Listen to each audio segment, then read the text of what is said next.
দেখতেছেন অনলাইনে সেই ভিডিওটার ফিটনেসটা আমার ফিটনেসটা দেখবেন, ওইটা আমি না। ওইটা তুই নাকি সেটা আমি ভিডিওর মাঝখানে ক্লিয়ার করতেছি, তার আগে এই ভিডিও ক্লিপটা দেখেন।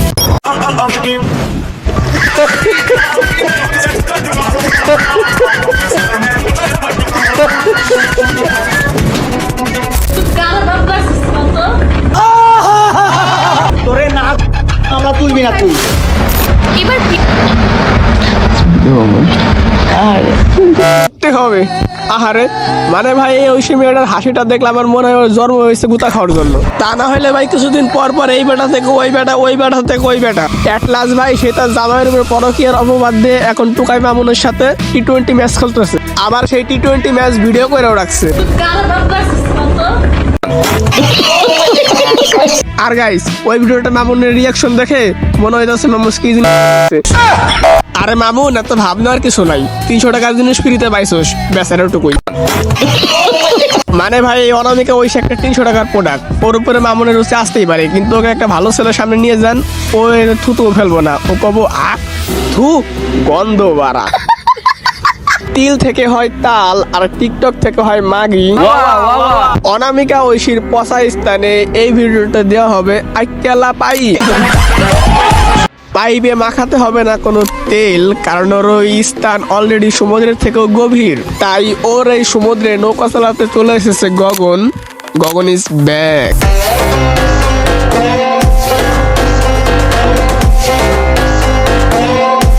Hey guys, this is Gagan. Welcome to Gagan is back. তারপর বললো কেমন আছো তোমরা? তো প্রতিবারের মতো নতুন একটা ভিডিও নিয়ে হাজির হলাম আমরা। তো আজকের ভিডিওতে আমরা অনামিকা ঐশী আর প্রিন্স মামুনের পরকীয়া দেখবো। তো তোমরা সবাই কি রেডি? তাহলে চলো আজকের সিলমার্কা ভিডিও শুরু করি। और यार शुरू करते हैं बिना किसी बकचोदी के। I don't care. ওই রাসেল ভাই একটা বাসন হতো, দেখি ওর সমুদ্রের গভীরতা কত। তো গাইস কাহিনী হয়েছে কি, টোকাই লাইলা টোকাই প্রিন্স মামুনকে ঘুমের ওষুধ খাইয়ে তার ফোন থেকে সব ডকুমেন্ট তার ফোনে ট্রান্সফার করে। তো এই কাহিনী তো তোমরা হয়তো সবাই জানো। তো তোমরা যারা না জানো তারা আমার গতকালকে ভিডিওটা দেখে আসতে পারো, ভিডিওর লিঙ্ক পিন কমেন্টে দিয়ে দিব। I don't care. তো গাইস এখানে তো আমরা পরিষ্কারই দেখতে পাচ্ছি যে টোকাই মামুন অনামিকা ঐশীর সাথে টি-20 ম্যাচ খেলতেছে, কিন্তু মজার বিষয় কি জানেন? জানি না। মজার বিষয় হচ্ছে অনামিকা ঐশী বলতেছে এগুলো নাকি এআই দিয়ে বানানো ভিডিও।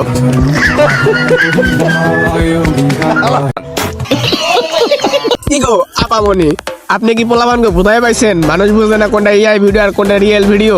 হ্যাঁ মানুষ বুঝে না। দুধ খাও, হ্যাঁ বুঝে না মানুষ। ও সরি দুধ তো খায় না, আর দুধ খাওয়ায়। আর অন্যদিকে প্রিন্স মামুন মিডিয়ার সামনে এসে বলতেছে ওটা নাকি সে না। দেখতেছেন অনলাইনে সেই ভিডিওটার ফিটনেসটা আমার ফিটনেসটা দেখবেন, ওইটা আমি না। ওইটা অন্য কেউ, অন্য একজন মানুষের ভিডিও আপলোড করে দিচ্ছে আমার ভিডিওর মাঝখানে ঢুকে, এটা আমি না। ও আচ্ছা ওইটা তুমি না। তো সমস্যা কি, আমি আছি না প্রমাণ করার জন্য। দাঁড়াও গাইস তোমাদের এখানে আমি প্রুফ দেখাইতেছি। তো গাইস এখানে আপনারা অনামিকা ঐশীর হাতের দিকে একটু ভালো করে লক্ষ্য করেন। কি একটা আংটি দেখতে পাচ্ছেন না? বিষয়টা একটু ব্যাখ্যা করবে? হ্যাঁ অবশ্যই করবো। আগের ক্লিপ আপনারা দেখলেন অনামিকা ঐশীর হাতে একটা আংটি আছে, আর প্রিন্স মামুন বললো এটা নাকি সে না। তো বলে কি ভাইয়া তোমার শরীরের উপরে যে মেয়েটার হাত, ওই মেয়েটার হাতেও সেই আংটিটাই আছে, তার মানে ওই মেয়েটা অনামিকা ঐশী ছিল, আর ওই ছেলেটাও তুমি ছিলা। তো গাইস আমি তো আপনাদের প্রমাণ করেই দিলাম এটা মামুন ছিল, আর দেখে মামুন বলতেছে ওটা নাকি সে ছিল না। আরে দাদা তুই ছিলেন না তাহলে কি আমি ছিলাম? কিরে গগন ভাই, অনামিকা ঐশীর সমুদ্র নাকি অনেক গন্ধ, এই গন্ধ সহ্য করলে কেমনে? এটা একটা সুন্দর প্রশ্ন আপনারা। কিন্তু এই প্রশ্নের উত্তর আমি জানি না। হয়তো আমি এর উত্তর জানি না, কিন্তু আপনারা চাইলে একটা কিছু করতে পারেন। ইয়ে মানে ভাই তেমন কিছু না, ভিডিওটা একটা লাইক দিয়ে চ্যানেলটা সাবস্ক্রাইব করতে পারেন। দূর মিয়া ধমক দেন কে? এত কষ্ট করে ভিডিও বানাই, আমি তো সাবস্ক্রাইব আশা করতেই পারি। আর আমি জানি আমার অডিয়েন্স অনেক ভালো, তারা আমার সাবস্ক্রাইব করে দিবে। কি ভাই করবা না? আরে করো একটু সাবস্ক্রাইব করে দাও, সাবস্ক্রাইবের তো। আর হ্যাঁ ভিডিও কিন্তু এখানে শেষ না, আর কিছু আছে। তো গাইস বলেন দেখি এই বিষয়টি নিয়ে আমাদের প্রাণের প্রিয় ওমর ভাই কি বলছে। বাংলাদেশে একটি স্টার জলসা, আর এই স্টার জলসায় কয়েক অভিনেতা আছে, এরা রেগুলারলি নাটক করে। ঠিক আছে, নায়ক আছে, নায়িকা আছে, হাইট নায়িকা এন্ট্রি নেয়, হাইট নায়ক এন্ট্রি নেয়, ভিলেন এন্ট্রি নেয়, ধরাধরি হয়, ছাড়াছাড়ি হয়, আবার ধরাধরি হয়, আবার ছাড়াছাড়ি হয়। মানে এই দেশে শান্তিতে থাকতে দিবে না। মানে তোমরা অভিনেতা নাই নাই মেনে নিছে, আমার তো লস আছে ভাই। মানে এইগুলা মানে পরে হেরা দেখি আমি শরম করে আমার একে তো শরম নাই। তার চেয়ে বড় কথা হলো ভাই কি করে গাইলো দিয়ে আনি না ভাই, ফেসবুক ভিডিও ডিলিট করে দেয়, কমেন্টে দেখে গাইলাম আইডির সমস্যা হয়ে যায়, থাকবো না এই দেশে। তাই তো ঠিক আমি, তোমরা ভালো দেখো। হ্যাঁ ভাই, ওমর ভাইয়ের মতো আমিও বড্ড ক্লান্ত এদের এই নাটক দেখতে দেখতে। আর ইন্ডিয়ার পাবলিকরা যদি বাংলাদেশে থাকতো, আমি আশা করি তাদের আর স্টার জলসা জি বাংলা দেখতে হতো না, তারা এইসব সিন দেখেই মজা পেত। তো এখন চলেন দেখি নাকামি রানী ঢলা বিলাই এদেরকে নিয়ে কি বলেছে। লাইলা মামুন কত সুন্দর অভিনয় করে রে, কিন্তু অভিনয় তো অনামিকায় সেরা রে। এত বুলা বলা মাইয়ানা। হ্যাঁ ভাই, অনেক অনেক ধন্যবাদ যে আমি বাংলাদেশে জন্মগ্রহণ করছি, তা না হলে এইসব বিনোদনগুলো আমরা মিস করতাম। তো গাইস, আজকে ভিডিওটা এই পর্যন্তই। তো পরিশেষে একটা কথাই বলবো, অনেক কষ্ট করে ভিডিওটা বানাইছি, তো সবাই সাবস্ক্রাইব লাইক সব কিছু করে দেওয়া, ভিডিওটা অলরেডি শেয়ার করে দিও সবার কাছে, সব বন্ধুদের কাছে, ঠিক আছে?